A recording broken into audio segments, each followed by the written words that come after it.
Hello, everyone. It's Shane Conto, your Wasteland reviewer, and welcome to the Wasteland Watchlist here on the SPDM Crew Podcasting Network. And this is my weekly show where my guest and I play some movie roulette and randomly pick a movie from my obscenely large movie watch list. And joining me this week is my buddy Luke. Luke, thank you so much for coming on and always talking movies with me. Always a blast, Shane. Thank you so much for having me back. Absolutely. And this week we're going to be talking about Red Sorghum, which was a film released in 1987 in China, but then I guess whenever it trickled out to internationally as well. This film is about 91 minutes, directed by Zhang Yimou, who has gone on to direct so many extremely colorful and bold movies, Yep. whether it's Hero or Shadow or House of Flying Daggers and all kinds of great stuff.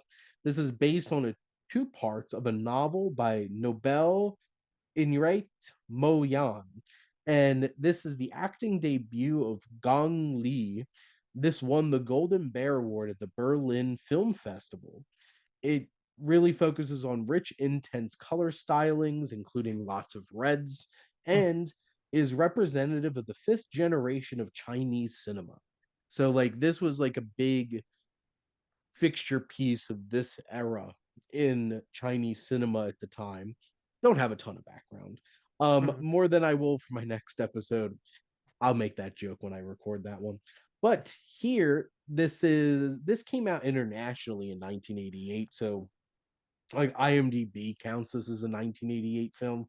Mhm.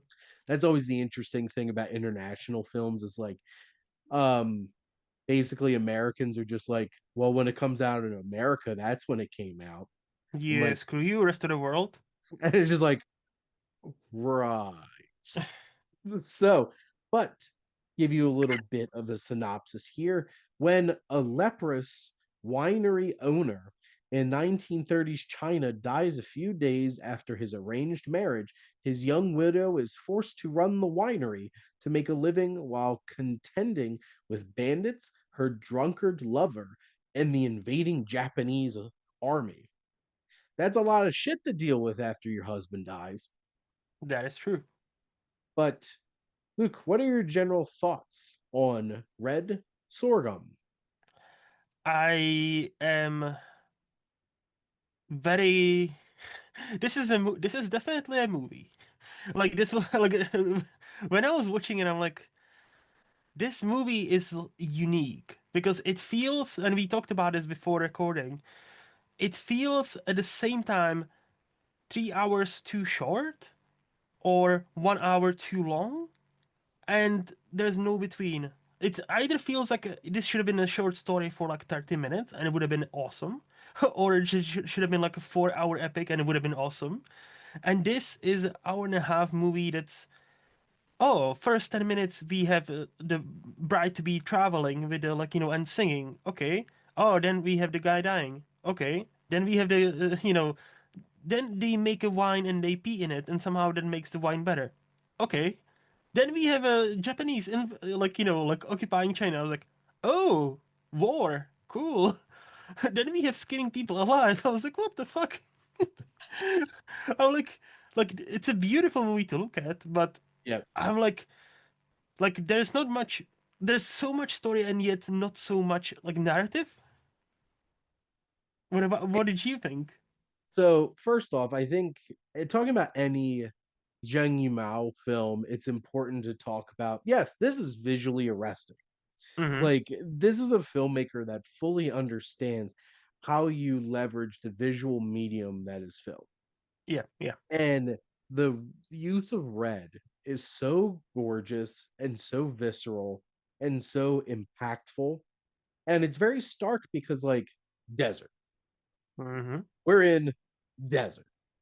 So it's like the red light of the sun or red outfits and stuff like that. And it just pops.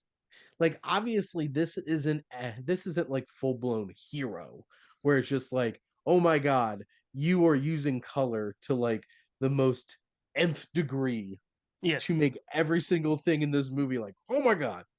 It's a very early effort from Zhang, and I think it really makes the film pop from a visual perspective. So, filmmaking perspective, really well done, really impressive that this is like an early feature debut for him. Hmm.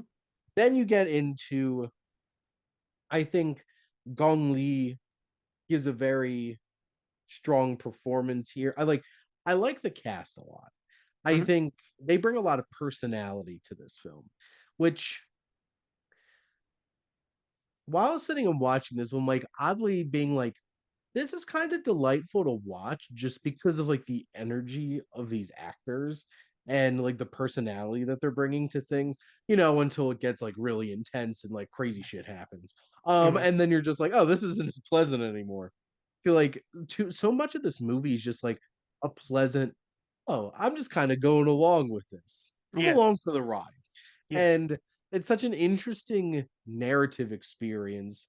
But then, yes, this film is so loosely threaded. And then it's just like, okay, big moment. And then it's just like, oh my God, we're being invaded. Or like bandits and the Japanese, oh my. It's like a And slice of life movie, but composed of like four different slices. Like, yeah, it does give that vibe of like there's a lot of plot points that happen in this movie for what feels like tonally and atmospherically a very much a slice of life film. hmm. Hmm. Because like we're just kind of going along for the ride in terms of like her coming into this winery and working with all the people in this winery and then building a new connection and all of these things, and you're just like, okay, this is pretty chill. But Hmm. then the movie has to remember that it has some things that it has to do, and then you're just like, holy crap. And then stuff starts happening, and it's bold, it's exciting, and you're just like, this was not the vibe that this movie was going for like 2 minutes ago. And I think it I think this definitely has signs of this being an early effort from a Hmm. director where I don't know if it 100% understands exactly what it wants to be, Yes. but it Like, wants to be beautiful. correct. Like, look, beautiful it is. I'll give you that, right?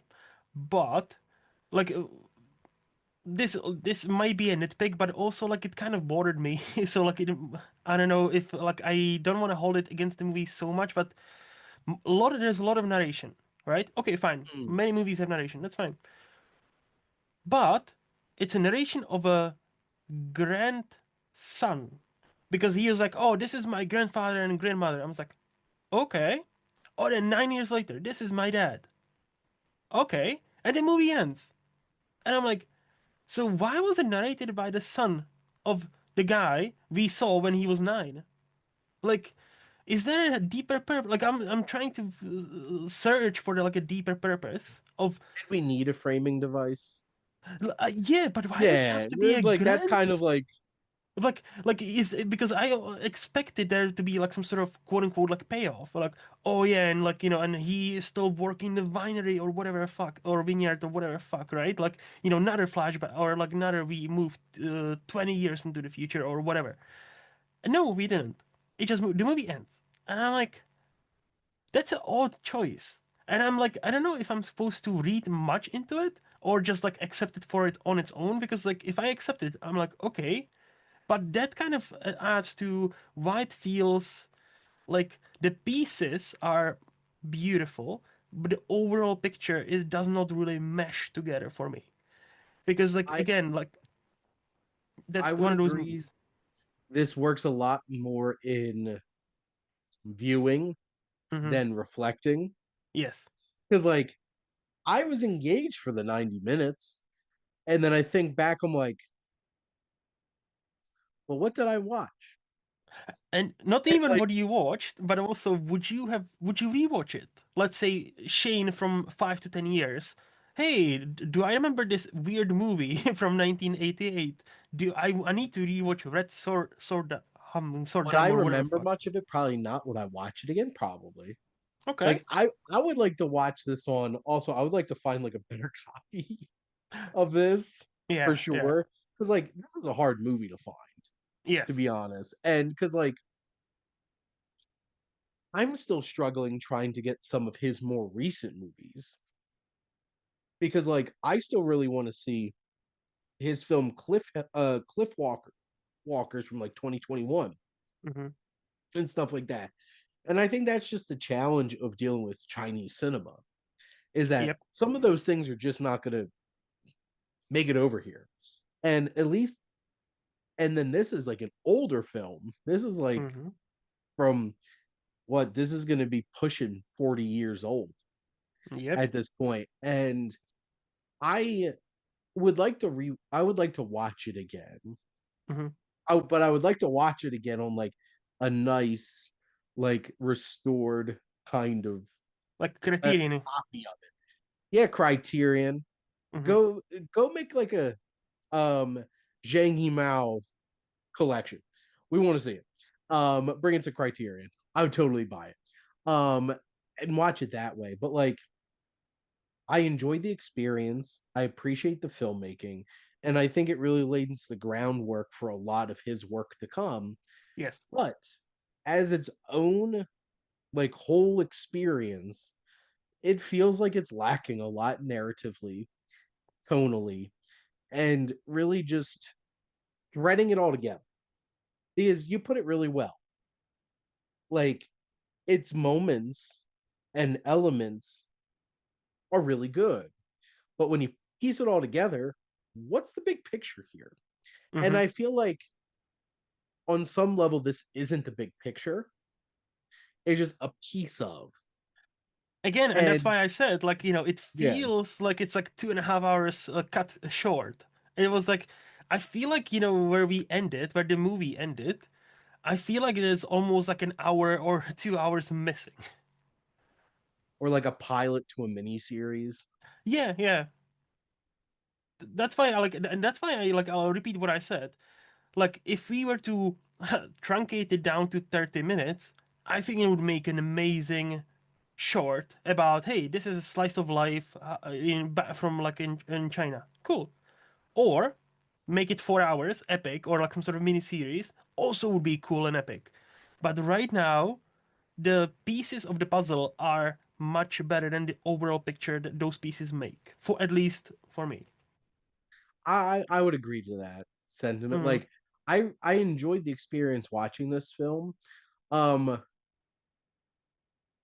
I will admit one of the challenges of how I watched this film was that there was ads like every 30 seconds, ah, which was really frustrating. I cannot Which imagine. Yep. was but like it still moved. And that was the crazy thing. Hmm. Because like I think this has like really brisk pace and it's very lean in Hmm. terms of its film and its filmmaking storytelling. So it made me interested to check out more of the early works of Zhang Yimou because I literally own House of Flying Daggers, I own Hero, I own Shadow, and a lot of those films that it's like this isn't even my final four. And Yes. you see like some of like it's very obvious that like this filmmaker is going to be making those other films at some point. Hmm. But I Hmm. guess Luke, do you have anything else to add about Red Sorghum? This is why I don't drink wine. Where did that even come from? I don't want to know how they made this. But it'll be interesting because this is 90 minutes, and then Luke's next adventure on Wasteland Watchlist, as we have decided, is going to be 3 hours and 39 minutes. So we'll see if that's worthy of all almost 4 hours of that movie. And from reputation, I'm going to guess no. We'll see. Um, as we talk about Heaven's Gate. But Luke, thank you so much as always for coming on and talking movies with me. Always a blast, Shane. Thank you so much for having me back. And thank you all for listening. Make sure to like, comment, and share on this episode. Have you dabbled in Zhang Yimou's filmography? What's your favorite film of his? Make sure to follow or subscribe wherever you listen to your podcast. The SPM crew is ever expanding, and we have so many great shows with all kinds of different content and including Luke's show every 2 weeks, Flicks and Chill, where you learn a lot more about people's perspectives on the world and also movies, more importantly. And so many other great shows with tons of great and interesting content. And if you want to join the crew, make sure to head on over to our website and reach out whether you want to be a guest on one of our shows like this one, or if you want to start your own show. And if you like our logo, check out HiFlyer Creative for all your digital marketing needs. But most importantly, thank you as always for tuning in and supporting the Wasteland Watchlist here on the SPDM Crew Podcasting Network.